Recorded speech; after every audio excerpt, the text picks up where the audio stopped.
Have you ever spent an entire evening with people, and then the moment you got into your car and closed the door, you let out a breath you did not know you were holding? The engine is not on yet. The house is still lit up behind you. You can see them through the window, still talking, still laughing, and you are sitting in the dark with your hands on the wheel, and something in your chest is unclenching for the first time in 3 hours. And you are tired, genuinely, physically tired, but not from anything you did. You did not lift anything. You sat in a warm room and ate a meal and had conversations with people who, by every measure that should matter, love you.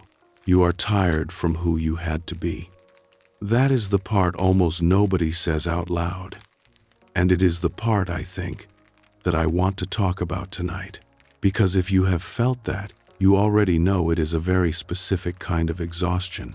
It is not the good tiredness of a full day. It is heavier than that. Flatter, maybe, is closer to it. And it comes with something underneath it that is harder to name. A faint sense of having been slightly absent from your own evening, of having watched yourself perform a version of you that you are not entirely sure exists anymore. And then the guilt arrives, right on cue, somewhere around the second traffic light. What is wrong with me? Those are good people. I used to love these evenings. When did seeing my own friends start to feel like a shift I had to get through? So, let me say the thing you may need to hear before anything else. Nothing has gone wrong with you. Not one thing. What you are feeling has a mechanism, and Carl Jung described it, well, more precisely than almost anyone has since. He spent a great deal of his life studying what he called the persona, the face we assemble to meet the world with. Not a lie, exactly, more like a necessary social surface. Everybody has one, everybody needs one, and there is nothing dishonest about it. The trouble begins when a person starts to change underneath a persona that has not changed with them. Because a mask that fits costs almost nothing to wear. You put it on without noticing. But a mask that no longer fits has to be held in place, and holding takes effort, and effort, sustained across 3 hours of small talk about nothing, is exhausting in a way that has nothing to do with how much you like the people in the room. That is what changed. Not them. Not your capacity for love. The fit. And notice the word in the title, because I chose it deliberately. Now. Being around people exhausts you now. It did not always. There was a version of you, and it may not have been very long ago, who came home from evenings like that genuinely lit up, who could talk for 4 hours and want more. That person was not faking anything, and they were not stronger than you are. They simply had not yet outgrown the shape they were performing. Something in you grew, and nobody told you that growth has a social cost. That is what tonight is about. Over the next hour or so, I want to walk you through 8 things that happen to your social life when you begin to individuate, which is Jung's word for the long process of becoming an actual person rather than a set of expectations other people find convenient. Why the exhaustion started when it did. What the mask is genuinely costing you, in energy you could be spending elsewhere. Why explaining yourself makes it worse rather than better. And, at the end, how to be around people again without paying quite so much for it. Because I want to be clear about where this is going, and it is not where you might expect. This is not a video about how people are draining, and you are an empath, and the answer is to withdraw from everybody. I think that story is comfortable, and I think it is mostly wrong. And I think it leaves people lonelier than it found them. The exhaustion you are feeling is real, and it has a cause. And the cause is not that other people are parasites. It is something quieter and more interesting than that. And once you can see it clearly, most of it can actually be resolved. You are not becoming antisocial. You are between social selves. And that gap, the one you are standing in right now, is genuinely uncomfortable, and it does not last forever. Stay with me to the end. The eighth one is the one that changes how the other seven feel, and it is the one that gets people out of this stage rather than settled into it. One more thing before we begin, about how to listen to this. You will probably not recognize yourself in all eight. Almost nobody does. 2 or 3 will describe your situation with uncomfortable accuracy, and the rest will belong to somebody else watching tonight. So do not treat this as a checklist to score yourself against. Notice which ones make something in your chest tighten, and let the others pass. And one small request. If you are watching this late, after an evening exactly like the one I described, be gentle with yourself while you listen. This is not a video about what you are doing wrong. Let me start with the moment in the car. The first thing is the one we have already started with, and it deserves a proper look, because most people misdiagnose it for years. You are not tired from what you did. You are tired from who you were. Think about how strange that actually is. You can spend a Saturday moving furniture, come home filthy and aching, and feel wonderful. You can spend a Saturday evening at a dinner party where you did nothing more strenuous than hold a glass, and come home hollowed out. Same number of hours, opposite result. Whatever is draining you at that dinner party is not physical. Jung would say what is draining you is maintenance. Just that, maintenance. Every hour you spend presenting a version of yourself that does not match what is actually happening inside you, some part of your attention is permanently occupied with the gap, watching what you say, adjusting, softening the opinion, producing the laugh a half beat after everyone else because you were not really listening, steering away from the subject that would make things complicated. None of these are difficult individually, but all of them together, running continuously for 3 hours, that is a job. And what makes it invisible is this: you are not aware of doing any of it. That is the entire point of a persona. And it is why this exhaustion confuses people so badly. Nobody stands at a party thinking, I am now performing. The performance runs underneath, automatically, and the only evidence you ever get is the tiredness afterward, arriving from nowhere, attached to nothing you can name, which is why so many people land on the wrong explanation. They decide they must be getting older. They decide they are an introvert after all, or that they have become antisocial, or that there is something faintly wrong with them for finding company hard. I have heard people describe it as feeling broken, and mean it. You are not broken. You are running 2 things at once, and one of them is silent. Audrey Hepburn described this exact split, and it is striking coming from somebody the world regarded as effortlessly charming. She said in her later years that she was, by nature, an introvert, and that she needed enormous amounts of time alone to recharge after being what the public required her to be. The woman who appeared to be the most naturally graceful person in any room was, in private, someone who found the performance genuinely depleting and who arranged her later life around getting away from it. Notice what that tells you. The exhaustion has nothing whatsoever to do with being bad at social occasions. She was superb at them. That was the problem. She was performing something extremely well, for hours, and skill does not reduce the cost. If anything, it increases it, because the better your persona works, the less anybody notices you are running it, and the less permission you feel to stop.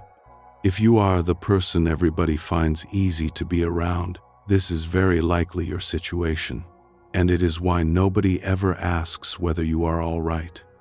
There is a particular version of this that people describe more than any other, so let me name it in case it is yours. It is the difference between the evening itself and the aftermath. During the evening, you are fine, genuinely. You laugh, you enjoy people, nothing goes wrong. And then you get home, and you cannot speak to anyone for the rest of the night. Your partner asks a simple question, and you have nothing left to answer with. It feels disproportionate and slightly embarrassing and impossible to explain to somebody who had a nice time at the same dinner. The reason is simple once you see it. The bill does not arrive during, it arrives after. Nobody notices the effort while it is being spent, because the effort is what is holding the evening together. You only feel it when you stop. Jung had a word for the energy involved here, and it is useful to know because it reframes the whole thing.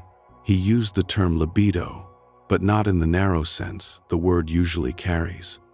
For Jung, it meant something closer to psychic energy in general. The total available life force a person has to spend on anything at all. And his central observation about it was that the supply is finite and that it goes somewhere whether or not you are choosing where. That is the crucial part. The energy you spend holding a persona in place is not free, and it is not drawn from a separate account. It comes out of the same reserve you would otherwise use for your work, your thinking, your creative life, your patience with the people who live in your house. Which is why this exhaustion has effects far outside the social evening that caused it. People in this stage often notice that their concentration has gone, that they have no appetite for the projects they used to care about, that they are short-tempered in a way that is not like them. They usually assume these are separate problems. They are usually the same problem, viewed from different angles. A large proportion of the available energy is being spent on maintenance, and everything else is running on what is left. It is also worth saying plainly that this is not introversion, because a great many people at this stage reach for that word, and it does not quite fit. Introversion, as it is usually meant, is a stable trait. An introvert has always found large groups costly and has always recovered alone. If that has been true of you since childhood, then some of tonight will apply, but the core of it will not. What we are describing is different, and the difference is in that word again, now. This is a change. There was a before. You have direct memory of finding this easy, which is precisely why it is so disorienting, and why introversion is an unsatisfying explanation for it. The distinction matters practically. If it is a trait, you manage it forever. If it is a transition, it resolves. And nearly everything about how this feels from the inside suggests a transition, which is the more hopeful reading and also, I think, the accurate one. So, the first checkpoint. Think about the last few times you saw people, and ask yourself one question. Was the tiredness proportionate to what actually happened? If you came home flattened from an evening in which nothing whatsoever went wrong, then you were not tired from the evening. You were tired from holding something in place for 3 hours, and until you can see what you are holding, you will keep blaming the wrong thing. There is a second version of this worth naming, because it catches people who do not go to many dinners. The same mechanism operates at work, and at work it is often worse, because the persona is more rigid and you cannot leave. You spend 8 hours a day being the professional version of yourself.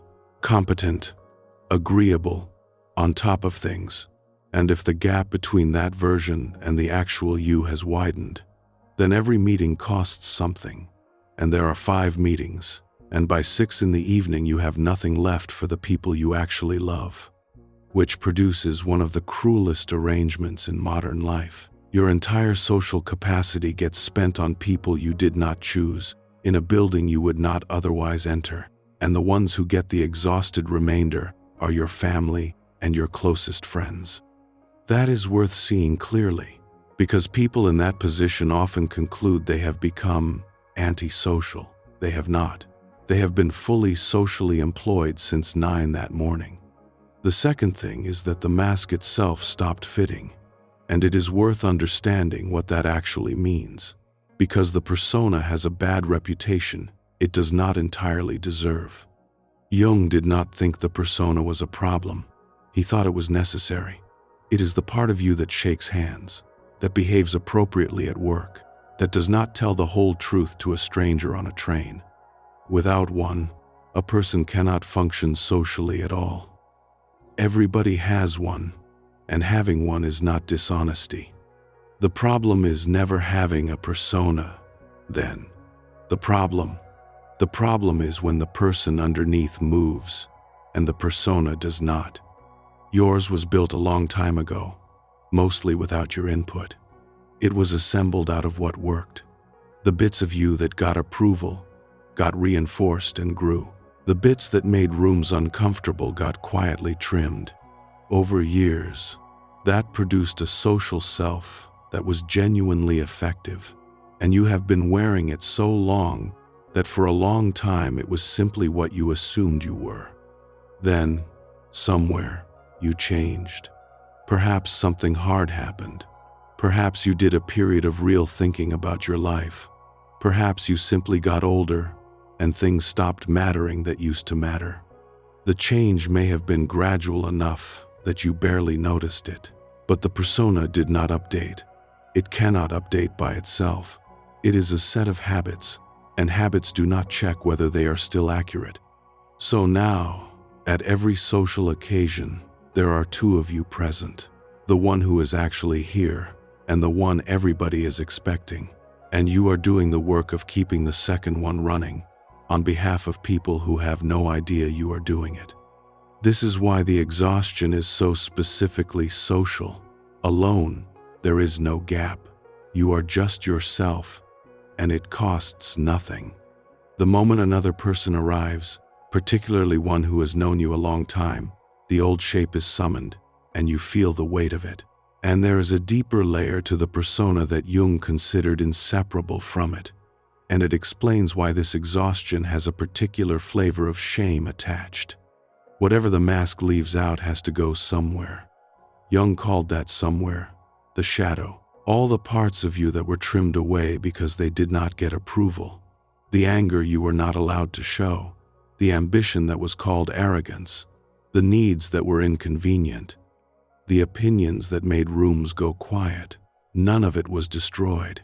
It was pushed down out of sight, and it has been sitting there, fully intact, ever since. Which means the mask is not simply a surface, it is a lid. And the reason that matters tonight is this. Holding a persona in place is not only the effort of presenting something, it is also the effort of holding something down. Every evening you spend performing the agreeable version of yourself, some part of you is also keeping the disagreeable parts quietly out of the room. And that second job is heavier than the first. It is why people at this stage sometimes notice something disturbing on the drive home. Not just tiredness, but a flash of anger with no obvious object, or a sudden ungenerous thought about somebody they love. That is not evidence that you have become a bad person. That is shadow material surfacing the moment the lid comes off, which is exactly when you would expect it. Eleanor Roosevelt is a useful figure to hold in mind through all of this, because her trajectory runs opposite to the direction people fear they are heading. She described herself as painfully shy as a young woman, and by every account she was. She found social occasions excruciating, and she had, for years, a persona built almost entirely out of what was expected of a woman in her position. And then she became, in her later decades, one of the most publicly present people in the world, not by becoming an extrovert, by finding work that mattered to her enough that the performance stopped being a performance. That is the piece worth noticing. The exhaustion did not go away because she got better at socializing. It went away in the contexts where she was no longer pretending, and it presumably remained everywhere else, which suggests something practical for you. The question is not how do I become someone who finds people easy. It is narrower and far more answerable. Where in my life am I not pretending, and how do I get more of that? And notice which company tires you most. It is very rarely strangers. Strangers are often easy now, and people find that genuinely bewildering, because it seems backwards.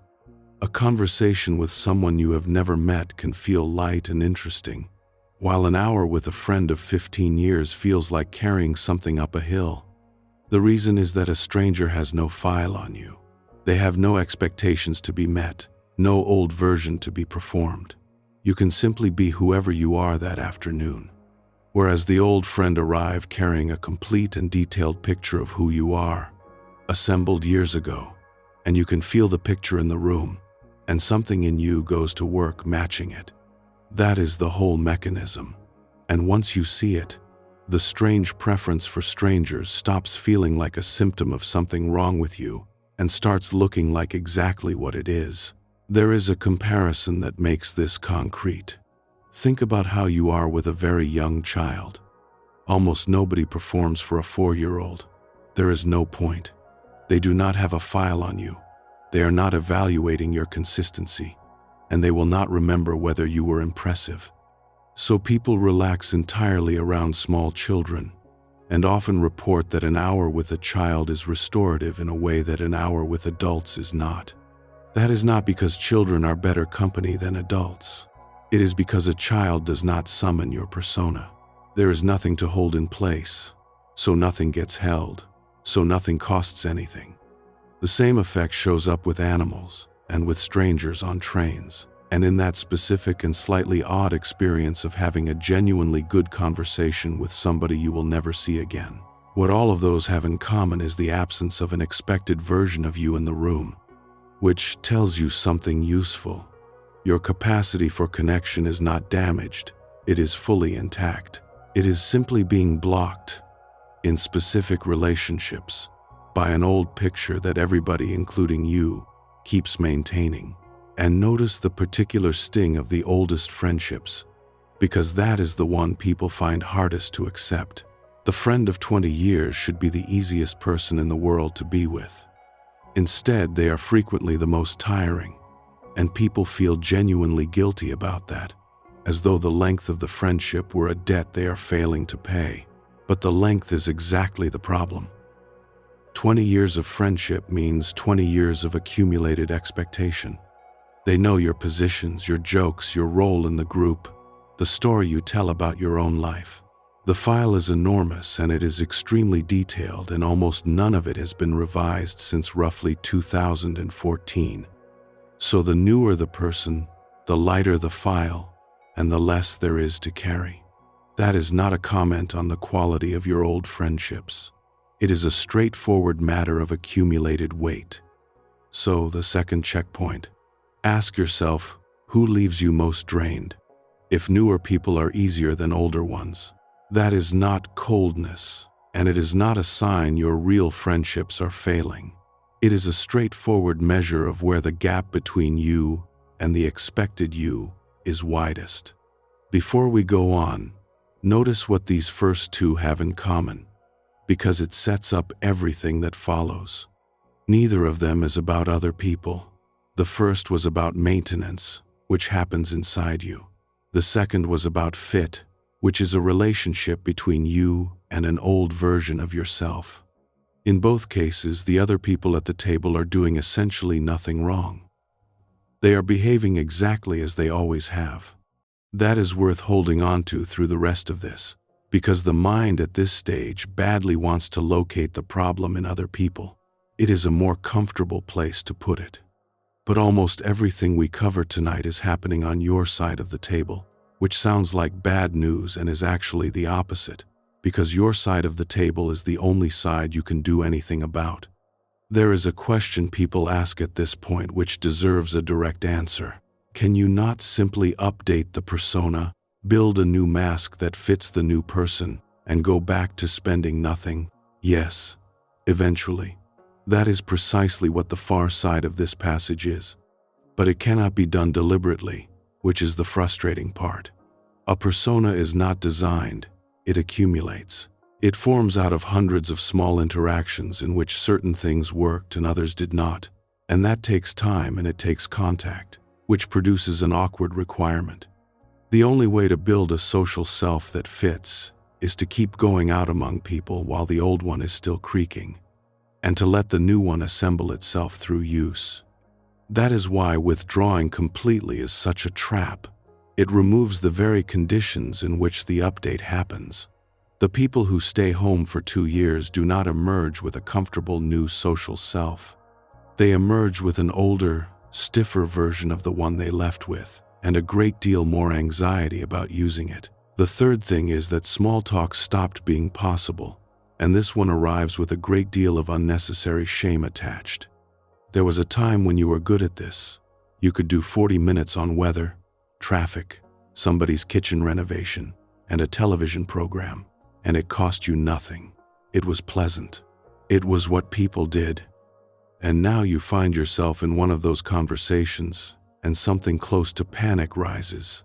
Not because the person is boring, because you cannot make yourself care, and you can hear how obvious that is, and you are producing responses from somewhere far away, while the real part of you stands off to one side, waiting.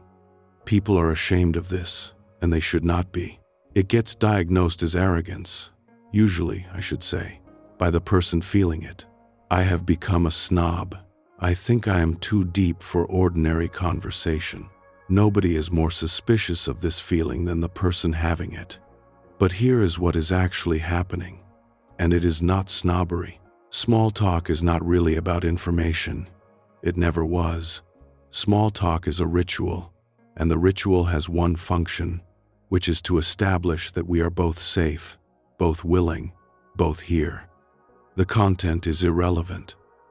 That is why it works with strangers and why it is warm rather than trivial. The trouble is that a ritual only functions if both people are inside it, and you have stepped, without meaning to, slightly outside. You are now watching the ritual rather than performing it, and you cannot unsee it. And watching a ritual while attempting to perform it is nearly impossible. It is a bit like trying to walk normally while thinking about how you walk. That is why it exhausts you, not because the subject is beneath you, but because you have lost the automatic setting, and you are now running manually something that used to run itself. And one more layer deserves naming. Very often the exhaustion in these conversations is not about the conversation at all. It is the awareness of everything that is not being said. You are talking about a kitchen renovation, and you are simultaneously aware that this person is going through a divorce, and that neither of you will mention it, and that the entire conversation is arranged around not mentioning it. That awareness is heavy, and it is a direct consequence of having become more perceptive, which is a good thing that has an immediate social cost. And there is something else buried in this that I think is worth saying, because it can be a relief to hear. Small talk is not shallow. That framing gets repeated constantly in this corner of the internet, and it is not quite right. When two people talk about the weather, almost nothing is being said and a great deal is being communicated. What is being communicated is something like this: I am willing to spend a minute with you. I am not a threat. We are on the same terms as before.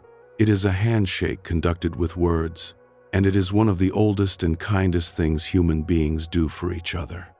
The reason that matters here is that many people at this stage decide small talk is beneath them and stop doing it, and then find themselves quietly excluded and cannot understand why. They removed the handshake and kept the hand. You do not need to love small talk. You do need to understand what it is for, and to keep enough of it to remain reachable, because the deeper conversations you actually want are almost always on the other side of it. Nobody skips straight to the real thing. You get there through 5 minutes of nothing, which is the door. There is one more thing about this oddly reassuring once you notice it. The difficulty is usually with the opening, not the whole conversation. People at this stage describe dreading the first 5 minutes with somebody, and then, if the conversation survives that, finding themselves perfectly fine and even enjoying it. The manual effort is concentrated at the start, in the ritual stretch, and once you are past it into something real, the performance requirement drops away and the exchange runs on its own, which suggests a small practical adjustment. Do not judge an interaction by its first 5 minutes. That is the most expensive part, and it is not representative. A great many people are declining invitations based on the anticipated cost of an opening that would have lasted 3 minutes and been followed by something they wanted. Emily Dickinson is worth mentioning here, because she is usually misremembered and the truth about her is more useful. She is remembered as a recluse who hid from the world. What is less often said is that she conducted one of the most extraordinary correspondences of the 19th century. She wrote thousands of letters. She maintained deep, sustained, decades-long friendships through them. She was not avoiding human contact at all. She was refusing a particular format of it. She simply found the social calling of her time, the drawing room, the visit, the ritual small talk, to be an inadequate container for what she actually wanted to say to people. So she used a different one, and through it produced connections more intimate than most people manage across a lifetime of dinner parties. I am not suggesting you retreat upstairs and write letters, but there is a principle there worth taking. The format that exhausts you is not the only available format.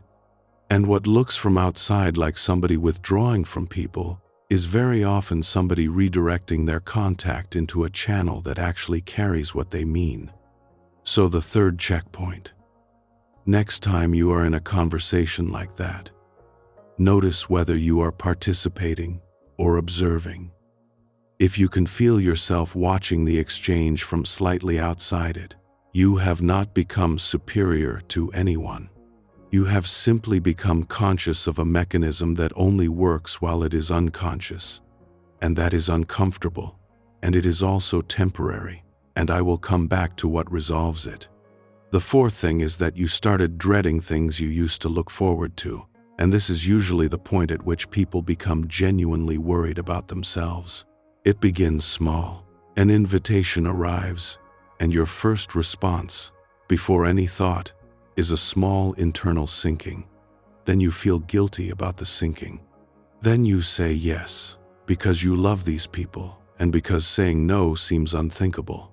And then you spend 2 weeks with the date sitting in your calendar like a small weight. And on the night, very often, it is fine. That is the confusing part. It is fine, and you are glad you went, and next time the sinking arrives exactly as before. Let me tell you what that sinking actually is, because it is not, I think, what most people assume. It is not that you have stopped loving anybody. Something in you has learned what the evening costs, and it is warning you in advance. It is not the people you are dreading. It is the performance, and the tiredness, and the drive home, and the day afterward when you cannot speak. Your nervous system has kept a very accurate record, even though your conscious mind has not. This is worth understanding properly, because most people at this stage do one of two unhelpful things. They either override the sinking entirely and keep saying yes to everything until they are exhausted and quietly resentful, or they start declining everything, which relieves the immediate cost and, over a year or two, leaves them isolated in a way that is far worse than the original problem. Neither of those is the answer, and both come from the same mistake, which is treating the dread as information about the people rather than information about the format. There is something else operating in a group that does not operate one-to-one, and Jung had a name for it. He was deeply interested in what happens to individuals inside a collective, and his conclusion was not flattering. He observed that a group does not simply contain its members. It exerts a pressure on them. People in a group become slightly less themselves, slightly more like each other, and the larger the group, the stronger the pull. He thought the individual was always at some risk of being swallowed by the collective, and that resisting that pull was one of the central tasks of becoming a person at all, which is why the group of 9 is so much harder than the friend of 1. And it is not only about the number of conversations. In a group, there is an unspoken agreement about what the tone will be, what is funny, what may be raised, who each person is. Nobody voted on it, and everybody enforces it. And if you have started to individuate, if you have started to become distinct, then a group is precisely the environment that pushes hardest against that. You can feel it as a kind of gravity. There is a version of you the room expects, and the room maintains it, and holding your own shape inside that pull is genuine work. One friend, walking, is not a collective. There is no shared tone to conform to, and no audience to be consistent for. That is why the same person can be effortless alone and exhausting in a group, and it is why so many people at this stage conclude their friendships have died when what they have actually developed is a low tolerance for collective pressure. Because the format matters enormously here, and almost nobody adjusts it. A gathering of 9 people in a loud room for 4 hours, with a fixed end time you do not control, is close to the maximum difficulty setting for someone whose persona has stopped fitting. There are too many people to be genuine with any of them, so the surface self runs continuously and never gets a break. The same friends, 2 of them, for 90 minutes, walking somewhere outdoors, is a completely different experience. Same relationships, almost no cost. Many people discover, once they experiment with this, that they were never dreading the people at all. They were dreading a specific arrangement of chairs. Charles Darwin ran his social life on almost exactly this principle, and he was quite unembarrassed about it.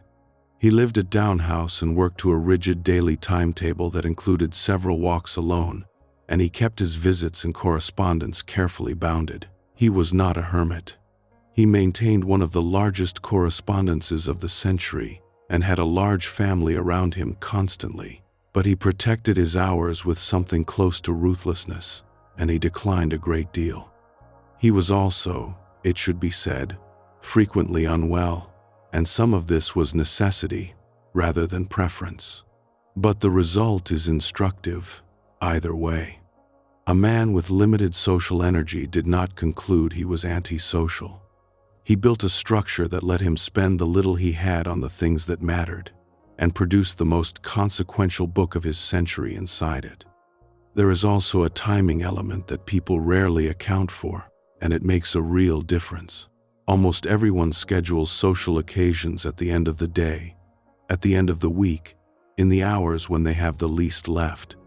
You work all day, spending energy on the professional version of your persona, and then at 7 o'clock you go and spend the evening on the social version of it, and you arrive at that dinner already several hours overdrawn. Then you conclude the dinner was draining. The dinner did not help, but a good portion of the cost was incurred before you arrived.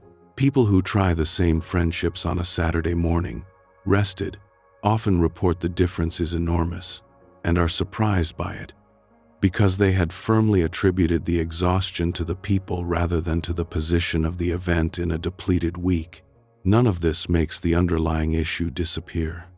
But a meaningful part of what feels like a relationship problem turns out, on inspection, to be a scheduling problem, and scheduling problems are much easier to fix. It is also worth looking honestly at what you do with the dread, because the two common responses both make things worse in different ways. The first is going anyway and resenting it. You accept, you attend, you perform, and underneath the whole evening there is a low current of irritation that the other people can partly sense and cannot account for. That is the worst of both worlds. You pay the full energy cost, and you damage the relationship slightly while doing it. The second is the cancellation that arrives at 4 in the afternoon. Something has come up, and there is enormous relief for about an hour, and then a residue of guilt, and the friendship absorbs a small amount of damage that neither of you names. Do that 3 or 4 times and the invitations quietly stop, which solves the problem in the way that amputation solves a broken arm. There is a third option, and it is the one almost nobody uses. Negotiate the terms rather than the fact. I would love to see you. I am not up to a long evening at the moment. Could we do a coffee instead? Almost everybody says yes to that. And you have kept the relationship, spent a quarter of the energy, and told the truth, which is a better outcome than either of the other two by a considerable distance. Jane Goodall arranged an entire life around this principle, and she kept it up until she died in 2025, at 91. For decades, she spent something close to 300 days a year on the road, speaking, campaigning, meeting enormous numbers of people. By any measure, that is one of the most socially demanding lives imaginable. And she also spoke about how essential it was to her to return to Gombe, to the forest, to periods of genuine quiet, and about how her capacity to do the public work depended entirely on getting that. She did not choose between the two. She built a rhythm out of them. That is the thing worth taking from her. She was not an example of somebody who withdrew, and she was not an example of somebody who pushed through.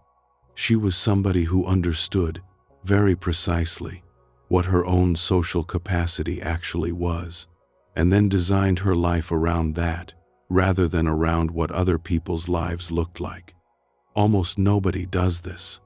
Most people simply accept whatever social pattern their circumstances hand them, and then wonder why they are tired. So the fourth checkpoint. Think of the invitation you are most reluctant about at the moment. Then ask a precise question about it.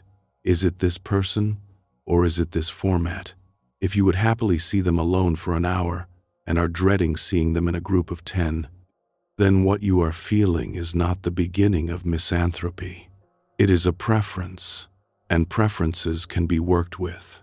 Before the fifth, let me ask you something quickly, because we are about halfway, and this is the point where I am most curious. Of the 4 so far, which one made you sit up? Which one describes something you have felt and never quite put into words? Leave the number below if you are willing. Just the number. I ask because this particular subject is one people carry in total privacy. Almost nobody says out loud that seeing their friends has started to feel like work. It sounds ungrateful, and it sounds like the beginning of becoming a difficult person. So it stays unsaid, and everybody who feels it assumes they are the only one in the room who does. They are not. They are frequently sitting next to somebody feeling exactly the same thing, and both of them are performing being fine at each other. And while you are thinking about which number, let me tell you which one usually wins, because it is not the one people expect. It is rarely the dramatic one. It is almost always the third, small talk. Something about that particular experience seems to be nearly universal at this stage, and almost nobody admits to it, because saying you find small talk difficult sounds like a boast disguised as a complaint. So people carry it privately and quietly conclude they are becoming insufferable. They are not. They have simply lost an automatic setting, which is uncomfortable and temporary, and there are far more people in that position than any of them realize. Now, the fifth, which is where most people accidentally make everything worse. The fifth thing is that explaining yourself stops helping and starts costing you. The pattern usually runs like this. You have changed. The people around you have noticed something, and they are not sure what, and there is a slight awkwardness in the air. So you try to fix it the way reasonable people fix things. You explain. You tell them about the year you had. You describe what you have been thinking about. You try to convey why the things that used to matter to you have stopped mattering. And you watch their face while you do it. And somewhere in the middle you realize it is not landing. So you explain harder, with more detail. And their expression becomes politely patient. And you finish, and there is a small pause, and someone asks whether you want another drink. And you drive home feeling worse, somehow, than if you had said nothing at all. There is a way of framing this that I think is exactly right. Explaining yourself in that situation is a form of asking permission. You are not conveying information. You are requesting a verdict.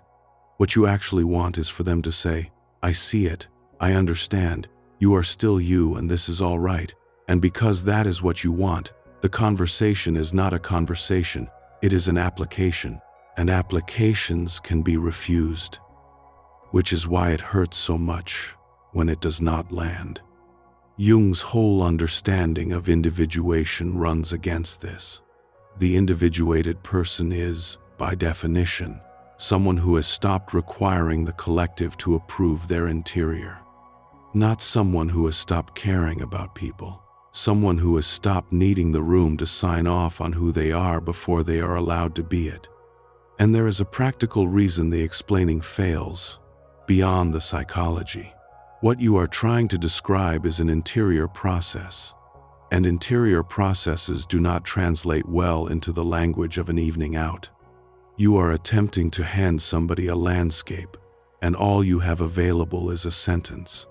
It comes out sounding vague, or self-important, or like a phase, not because they are shallow, and not because you explained it badly, because the medium is wrong.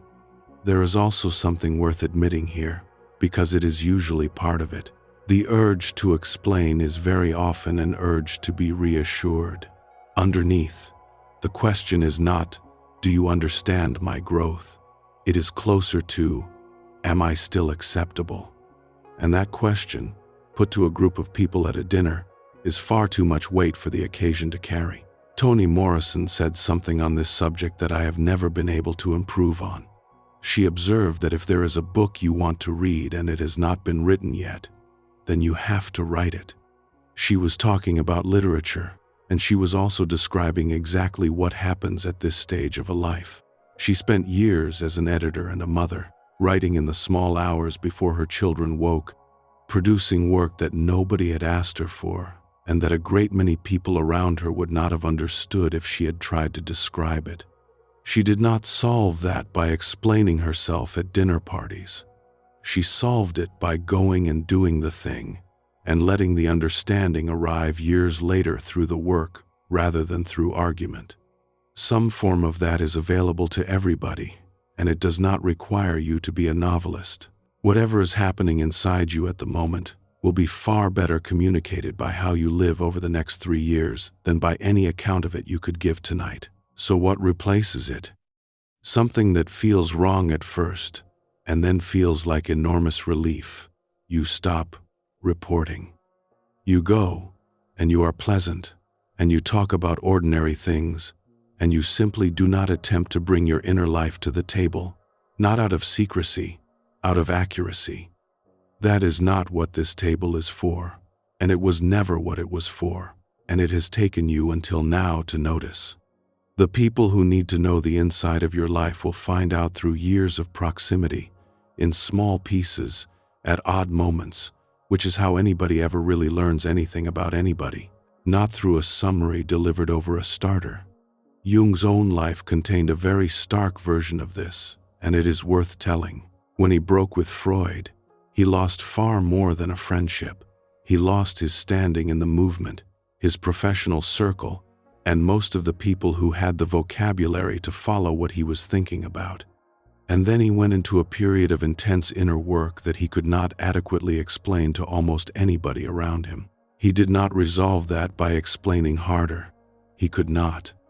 There was no version of the explanation that would have worked, because what was happening to him did not fit the available language, and the people he might have explained it to had every reason not to want it explained.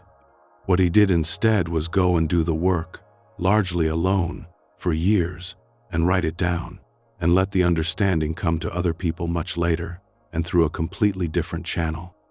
I am not suggesting you need to withdraw for years, but the principle holds at ordinary scale.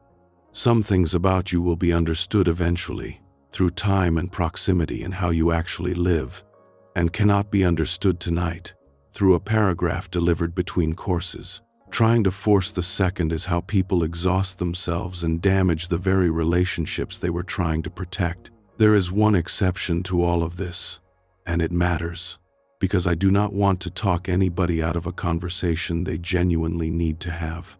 If somebody asks you a real question, answer it.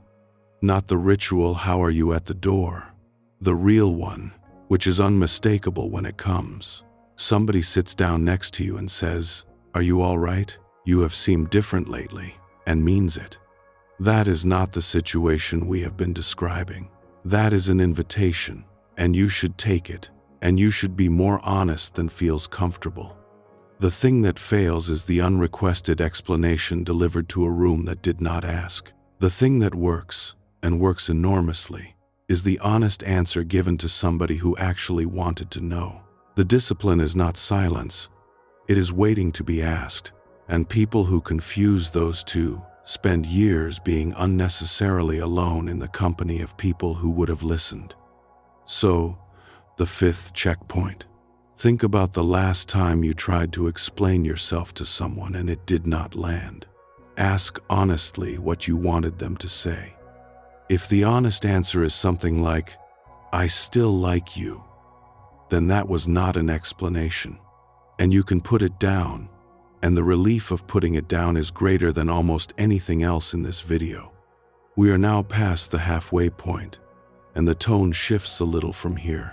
The first 5 were all descriptions of cost, what it takes out of you, why, and what makes it worse. The last 3 are different. They are the beginning of the way out, and 2 of them are genuinely good news. So if the first half has been heavy, the weather changes now. The 6th thing is that you start noticing, with uncomfortable clarity, who takes and who gives. This is the least comfortable one, and I want to handle it carefully, because it is the point at which this whole subject can turn bitter, and I do not want to take you there. Here is what happens. As the persona thins, your attention becomes free. You are no longer spending all of it on maintenance, so some of it goes outward, and it starts noticing things it never had capacity to notice before. You notice that a particular friend has not asked you a question about your life in 2 years. You notice that a conversation always turns back within about 90 seconds. You notice that you know everything about somebody's job and their relationship and their health, and that they would struggle to say what you have been doing since spring.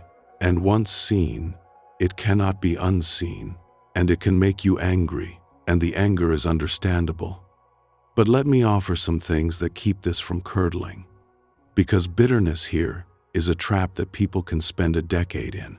Before the practical part, there is a Jungian mechanism at work here that is worth understanding, because it will save you from a mistake almost everybody makes at this stage. Jung's term for it is projection. It describes what happens when a person cannot see something in themselves and so, without any awareness of doing it, sees it in somebody else instead. The trait is genuine. The location is wrong. And the reason it matters here is that this stage makes you newly perceptive, and newly perceptive people project as much as anybody, only with more conviction, because their perceptions are now sharper and are frequently correct. So the question worth asking, before you conclude anything about a friend, is a quiet one. Is this person genuinely draining, or are they carrying something of mine? Take the friend who talks endlessly about themselves. Sometimes that is simply what they do. But sometimes the reason it enrages you specifically, out of all the people in that room, is that you have spent your entire life being forbidden to take up space, and here is somebody doing it without apparently paying any price at all. What you are feeling in that case is not disgust. It is closer to envy wearing a disguise, and it is pointing at something of yours that has never been allowed out. That is uncomfortable, and I offer it gently, and I would not offer it at all if it were not so often true. The friendships people burn down at this stage are frequently the ones that were showing them something. The first is that most of the takers are not calculating anything. They are not selfish in any deliberate way. They are frequently people who are struggling, or self-absorbed out of anxiety, or simply never learned that a conversation has 2 ends. Somebody who talks about themselves continuously is usually not enjoying themselves as much as it appears. They are managing something. The second is more uncomfortable and worth sitting with. You built these arrangements too. If you have been the listener for 15 years, you trained people to expect a listener. You were good at it. You may have needed to be needed, and that is not a crime, but it means the dynamic was collaborative. Nobody forced you into the role. It suited an older version of you, and now it does not, and the other person has no idea that the terms have changed, because you have not changed them out loud. You have simply started resenting an arrangement they think is still fine. That is clarifying, because it moves this from an accusation into something you can act on. You cannot make somebody become curious about you. You can stop volunteering to hold the entire conversation, and you can leave the small silences unfilled, and you can see what they do with them. Some people will step into that space and surprise you. Some will not, and that tells you something you needed to know anyway. It is also worth remembering that the person who is difficult in company is not automatically the villain of the story, and history is full of examples that complicate the picture. Beethoven was, by nearly every account, exhausting to be around. Irritable, suspicious, socially graceless, capable of ending friendships over imagined slights. He also went progressively deaf from his late 20s and spent his life increasingly cut off from the sound of the human voice. And much of what looked like temperament was a man in a situation nobody around him fully understood. I raise it because it cuts both ways for you. Some of the people you are currently finding draining are managing something you cannot see. And equally, at some point in the last few years, you have almost certainly been the difficult one at somebody else's table, while carrying something you did not explain. Neither of those observations solves anything on its own, but both of them make it much harder to hold on to the simple version of this story, where you are the perceptive one and they are the takers, and the simple version of that story is exactly what turns this stage sour. And the third, which matters most, do not audit everybody at once. I have seen this stage where a person spends 6 months evaluating every relationship they have against a standard of reciprocity, and comes out the other side with a spreadsheet and no friends. Ordinary friendship is uneven. There are seasons where you carry somebody and seasons where they carry you, and a friendship measured week by week will always look unfair to whoever is currently doing the carrying. What you are looking for is not perfect balance. It is whether it ever goes the other way. There is one more thing here that changes how this feels, and it comes directly from Jung, and it is uncomfortable in a useful way. Jung's principle about irritation was that whatever annoys us most in another person is very often connected to something unresolved in ourselves. Not always. He was not claiming every criticism is a projection, which would be absurd, but often enough that it is worth checking before you act. So when a friend's constant talking about themselves enrages you out of proportion, it is worth asking a quiet question. What is it, precisely, that this costs me? And the answer, for a certain kind of person, is that it costs me the chance to be asked about myself, which I want very much and will never request directly, because I have built an identity around not needing anything. If that is the case, then the friend is not really the problem. The problem is that you have spent 15 years making it structurally impossible for anybody to give you what you want, and then resenting them for not guessing. That is not a comfortable thought, and I offer it gently. But people who look at it honestly often find that 1 or 2 of their draining relationships improve enormously the moment they simply say what they want out loud. I would love to tell you about something. Can I talk for a minute? It sounds absurdly simple. It works far more often than the years of silent resentment suggested it would. And hold on to the other half of this, because it is easy to lose in all the noticing. The same clarity that shows you who takes will also show you who gives, and that discovery is worth more than the first one. You will notice a friend who has been quietly consistent for 15 years and has never made anything of it. You will notice which person actually asks a second question rather than waiting for their turn. You will notice somebody remembering a detail you mentioned once, months ago, and realize they have been paying attention the entire time. Those people were always there. You could not see them clearly before because you had no attention spare. And a single relationship of that quality, properly noticed and properly watered, will do more for this passage than removing 5 draining ones.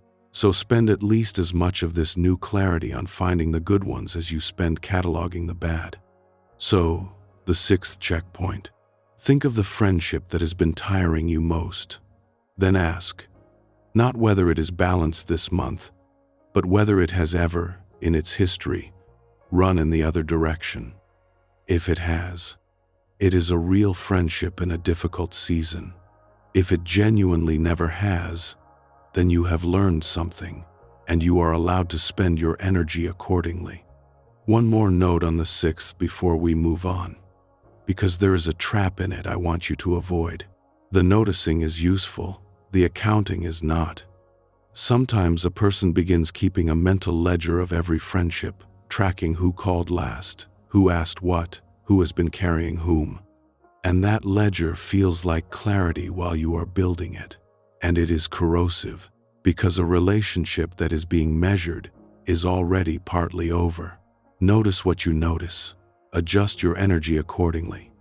But do not turn your friendships into accounts to be balanced, because the accounting itself will exhaust you more thoroughly than any of the friendships ever did. The 7th thing is that silence stops being uncomfortable. And this is the first sign that you are coming out the other side. Most people spend their lives slightly afraid of a pause. A gap opens in the conversation, and something in the chest tightens, and somebody fills it, usually with something nobody needed to say. That reflex is almost universal, and it is almost entirely unconscious. And if you watch for it at any gathering, you will see it operating constantly. And at some point, for people going through what you are going through, it stops. A silence falls and you simply let it. You notice it, and you are not driven to repair it, and it passes, and the conversation resumes when it is ready. Some part of you that used to be on duty has gone off duty. This is more significant than it sounds. The compulsion to fill silence comes from a belief that the connection is fragile, that it needs continuous maintenance, or it will fail. When you stop filling silences, it usually means something underneath has settled. You are no longer worried, moment to moment, about whether this is going well. And here is where the pattern reverses, which is the part I want you to notice. Everything so far in this video has been a cost. This one is a return, because a person who is comfortable in silence is remarkably easy to be around. Something in the atmosphere changes. Other people stop performing slightly, because they can feel that nothing is being demanded of them. Conversations with you start going deeper, faster, not because you are steering them there, but because there is finally room. You will notice this before you understand it. People will begin telling you things. A colleague you barely know will say something surprisingly honest. Someone at a party will end up in a real conversation with you when they came intending to make small talk. It happens to people at this stage constantly, and most of them find it baffling. It is not baffling. You have stopped requiring anything from the interaction, and the absence of a demand is the most inviting thing a person can bring into a room. Jung had a personal relationship with this that goes beyond theory. He built a tower at Bollingen with his own hands, and for years it had no electricity and no telephone, and he went there deliberately to be in silence for long stretches. But the detail that matters for tonight is what he did with it. He did not stay. He came back. He had a marriage, patients, colleagues, students, an enormous correspondence. Bollingen was not a retreat from the world. It was where he went to become somebody who could return to the world without being eaten by it. Georgia O'Keeffe is worth thinking about here, because she is the clearest example I know of somebody who got this balance right, rather than fleeing. She left New York, which was the center of everything for an artist of her generation, and went to New Mexico, and spent enormous stretches of her later life in near solitude in the desert. From the outside, that looks like withdrawal, and it is frequently described that way. But look at what she was actually doing. She was not hiding from people. She was producing some of the most significant work of her career, receiving visitors on her own terms, corresponding widely, and remaining entirely present in the world she cared about. She lived to 98 and she was working almost to the end. The solitude was not an escape from life. It was the condition under which she could have one. And, crucially, she chose the terms rather than simply declining what other people offered. That is the model, and it is a much better one than the version this corner of the internet usually sells. Solitude as the thing that makes company possible, rather than solitude as an escape from company. The people who thrive after this passage are almost never the ones who withdrew permanently. They are the ones who took enough silence to stop needing anything from a room and then walked back into rooms. There is a small experiment worth running here, if you want proof rather than theory. Next time you are with somebody and a gap opens, do not fill it. Just let it sit there. Count to 4 in your head if it helps. 2 things generally happen. The first is that your own discomfort rises and then falls quite quickly, and you discover it was survivable. The second is more interesting. Very often the other person says something they would not otherwise have said, because the silence made room for it, and because most people will fill a gap with whatever is nearest the surface. Some of the most honest sentences you will ever hear from people come out of pauses that somebody was disciplined enough not to close. That is the practical gift of this stage. Not that you enjoy silence in some abstract way, that you can offer it to somebody else, and that offering it is a form of generosity almost nobody is capable of. So the 7th checkpoint. Think about the last silence you were in with another person. Did you fill it? And if you did not, how did it feel?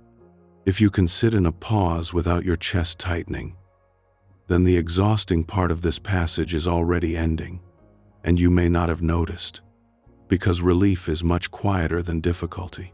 And the 8th, which gathers up the others and is the one I most want you to leave with, you would rather be alone than be a placeholder. Sit with that word for a moment, because it is exact. Not alone rather than with people.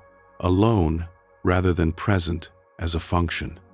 There is a difference between attending an evening as yourself and attending it as a seat filler, a mood regulator, an audience, the person who keeps things pleasant. And once you have felt the difference, you cannot go back to not feeling it. That preference is not misanthropy. It is a standard arriving, I think, is the closest I can get to it. And I think this is where the entire subject resolves. So let me be as clear as I can. The exhaustion we have spent this hour on is not a sign that you have stopped needing people. It is not evidence that you are becoming solitary by nature. And it is not a permanent condition you are stuck with. It is what it feels like to be between 2 social selves. The old one, which fitted and cost nothing and was not quite you, is finished. The new one, which will cost almost nothing because it will be accurate, is not yet built. And in the gap, everything is manual, and manual is tiring. Jung believed that individuation was never meant to end in withdrawal. He was quite firm about it. The point was never to escape other people. It was to become a genuine individual, so that relationship becomes possible for the first time. Because 2 people who are both actually present is a different event entirely from 2 personas maintaining each other across a table. That is what is on the other side of this. Not fewer people, necessarily, though the number often does fall. Better contact. Evenings you leave with more than you arrived with. Friendships in which you are not performing and therefore are not tired. And what people report once they get there, which I find genuinely moving, the exhaustion goes. Not because they hardened, and not because they cut everybody off, because they stopped paying for the mask. And it turns out the mask was the entire cost. And I want to name the fear that sits underneath this one, because most people at this stage are carrying it privately and it makes everything heavier. The fear is that this is who you are now, that something has closed, that you used to be a person who loved company, and now you are becoming one of those people who does not, and that the door is shutting quietly and permanently. I understand the fear, and I think it is mistaken, and here is the evidence against it. If your capacity for connection were genuinely gone, then nothing would work. All contact would feel equally flat. But that is not what people at this stage report. They report that certain contact still lands beautifully, a conversation with one particular friend, an unexpectedly real exchange with a stranger, an hour with somebody who has also been through something. Those moments are not exceptions to a decline. They are evidence of the opposite. The capacity is entirely intact and it has become selective, which is not the same thing at all. What has actually happened is that your tolerance for performance has dropped to nearly zero, and most social occasions contain a great deal of performance. So most social occasions now feel poor. That is a threshold changing, not a door closing. And thresholds can be worked with. Doors closing cannot. Which one you believe you are dealing with determines almost everything about what happens to your social life over the next 5 years. There is one more distinction worth drawing here, because these two things look identical from outside and are opposites underneath. Somebody who has withdrawn from people out of hurt and somebody who has become selective out of self-possession will both have a small social calendar.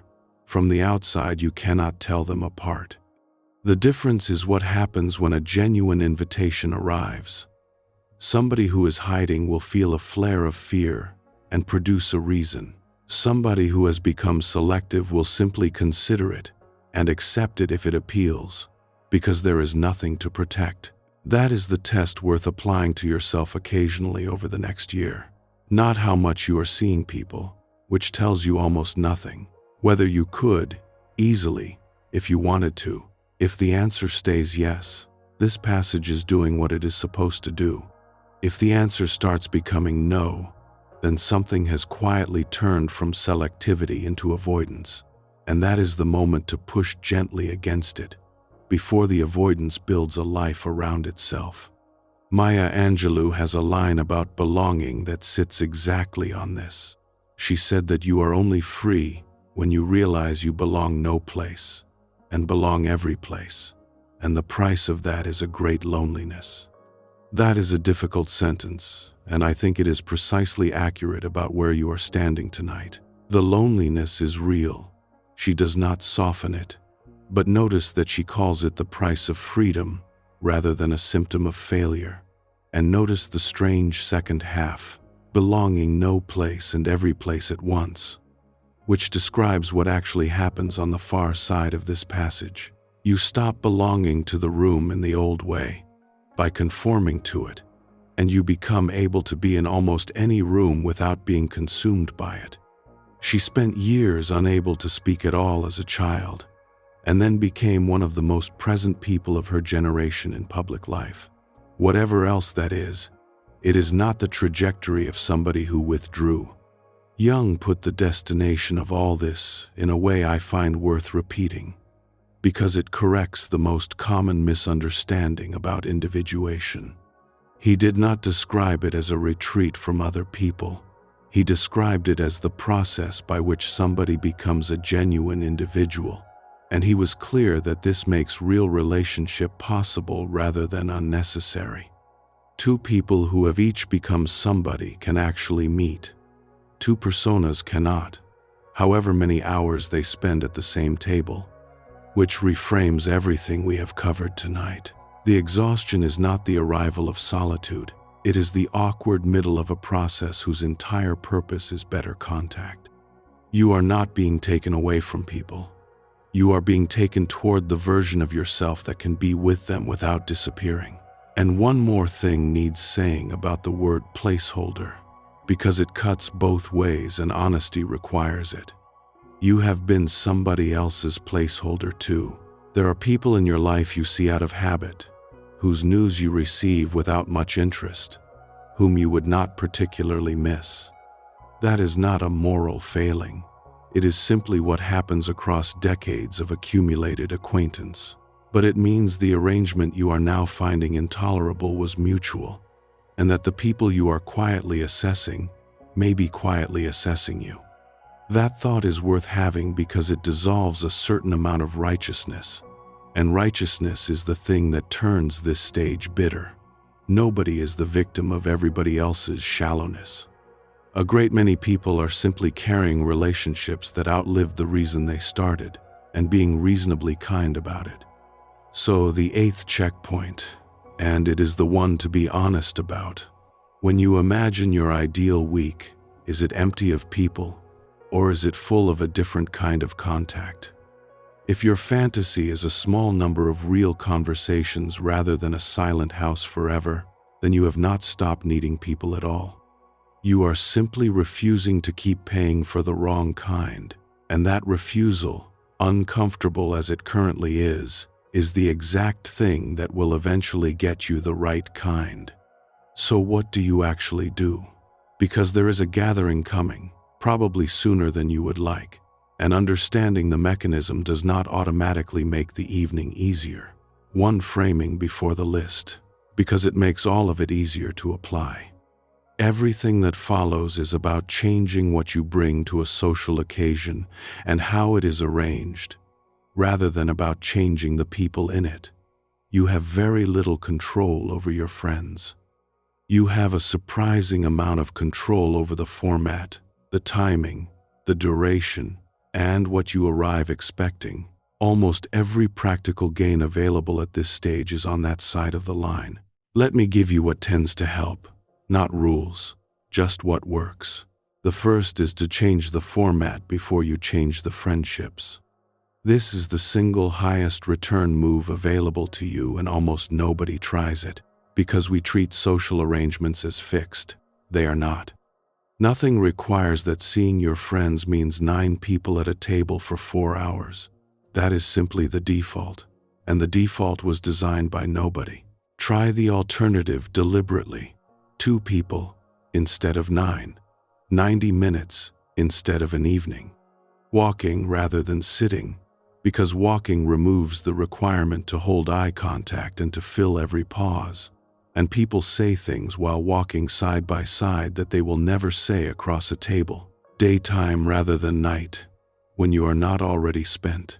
A very large number of people who believe they have outgrown their friendships discover, after 2 or 3 of these, that they had simply outgrown a format.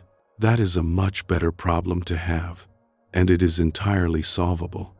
And there is a variation on this that is worth trying at least once, because it produces results out of all proportion to the effort. Instead of attending an existing arrangement, make one yourself.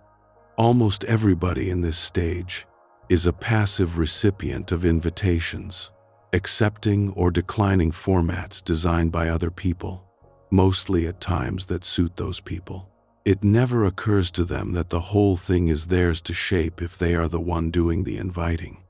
So invite 2 people you actually want to see, a time when you are not depleted, a setting you can leave, something with a natural end, which is one of the enormous advantages of a walk or a coffee over a dinner, because a dinner ends when the last person decides it does, and a walk ends when you get back. People find this suggestion faintly exhausting when they first hear it, because organizing anything sounds like more effort than attending. In practice, it is far less, because the cost of a well-designed hour is a fraction of the cost of a badly designed evening. The second is to give yourself an exit before you need one. Decide, before you go, when you are leaving. Not as a threat, and not announced dramatically, just a real time, held privately. Drive yourself if you can, so that leaving does not require negotiating with anybody. The effect of this is out of proportion to the effort. Most of the anxiety in a long social evening is not the evening. It is the sense of being trapped inside something with no end you control. Take that away and people find they stay longer and enjoy it more, precisely because they know they could go. The third is to spend one true sentence. Not the whole story, not the explanation we talked about earlier, which does not work. One sentence, slightly more honest than the occasion strictly requires. Somebody asks how you have been, and instead of the automatic fine, busy, you know how it is, you say something real. It has been a strange year, actually. Or, I have not been very sociable lately and I am not entirely sure why. Small, easily passed over if they are not interested. But watch what happens when they are. A single genuine sentence gives the other person permission to drop their own surface. And every so often the entire evening changes shape, because it turns out they were performing too, and were waiting for somebody to go first. That is often all it takes. One person willing to be slightly more real than required. There is a companion to that third one which is worth having, because the true sentence does not always land, and you need to know what to do when it does not. Sometimes you will say the slightly honest thing and it will go nowhere. The other person will nod and change the subject, or produce a piece of advice you did not want, or simply not notice that anything unusual was said. Do not conclude anything from a single attempt. People are frequently distracted, or in the middle of something you know nothing about, or genuinely not equipped in that moment. A sentence that fails on a Tuesday sometimes lands perfectly 6 months later with the same person. What you are doing when you spend a true sentence is not testing them. It is leaving a door slightly open and seeing whether anybody walks through it. Most will not. It costs you very little, and the one time somebody does, a friendship changes permanently. The fourth is to protect the day after. If a long social evening costs you the following morning, then stop scheduling the following morning. This sounds obvious and almost nobody does it. They put the dinner on Saturday and the family thing on Sunday, and then conclude they are failing at social life, when in fact they are simply not allowing any recovery. Treat your social energy the way you would treat any other finite resource. Spend it deliberately, and leave room afterward. That is not weakness, and it is not being precious. It is just accurate accounting. And in the same spirit, be careful about the story you tell yourself about yourself. There is a label available at this stage that a great many people reach for, and it does more harm than good. The empath, the highly sensitive one, the person who absorbs everybody else's energy and must therefore be protected from crowds. I understand why it appeals. It converts an uncomfortable experience into an identity, and identities are stabilizing. It also implies the problem is other people's energy, which is far more comfortable than the alternative. But look at what it costs. If your exhaustion is caused by other people's energy, then the only available remedy is fewer people, forever. It is a diagnosis with no exit. Whereas if the exhaustion is the cost of a persona that no longer fits, then it resolves the moment the fit is corrected, which is difficult and slow and entirely possible. One of those stories ends with a smaller life. The other ends with an easier one. They describe the same feeling, and only one of them lets you out. The fifth is to be careful with the story you tell yourself about people. This passage can harden into something unpleasant. It sounds something like this. Most people are shallow. Nobody really listens. I am surrounded by takers. And I want to say plainly that it is a dead end, and it is comfortable, and it is why some people spend 20 years in this stage rather than 2, because that story is unfalsifiable. Once you have decided people are shallow, every interaction confirms it, and you never test it, and the loneliness slowly becomes permanent, while feeling like a verdict on everybody else. What is true is much narrower. Some of your current relationships are arranged around an older version of you. Some of them will survive the update, and some will not. And there are people out there you have not met who would be easy from the first conversation. All 3 of those are true simultaneously, and none of them require you to conclude anything about human beings in general. The 6th is to be patient about how long this takes, because the timeline surprises people. This is not a passage of weeks.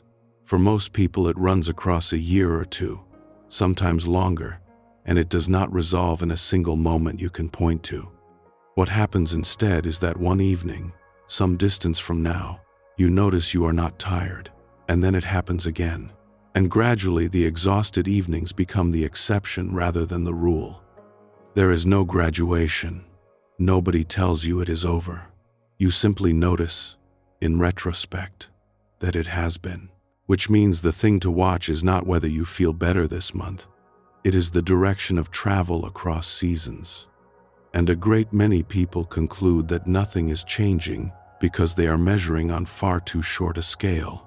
And the seventh, which underpins the rest, do not let this stage make your world smaller than it needs to be.